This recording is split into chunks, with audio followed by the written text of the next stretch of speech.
阿姨是不是感冒了？对呀，嗓子疼，还总觉得热，反正不舒服。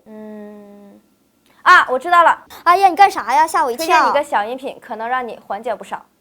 做点冰糖雪梨，准备一个雪梨、红枣3颗、冰糖5颗。雪梨去核，切小块，一起放入砂锅，大火煮开，转小火煮20分钟左右。待雪梨变软后，加入冰糖，至融化后就可以啦。雪梨属于凉性水果，冰糖性质平和，有清热去火、润肺润喉的作用。当感冒患者出现了肺热、干咳的症状时，食用冰糖雪梨可以有效地缓解感冒、咳嗽的症状。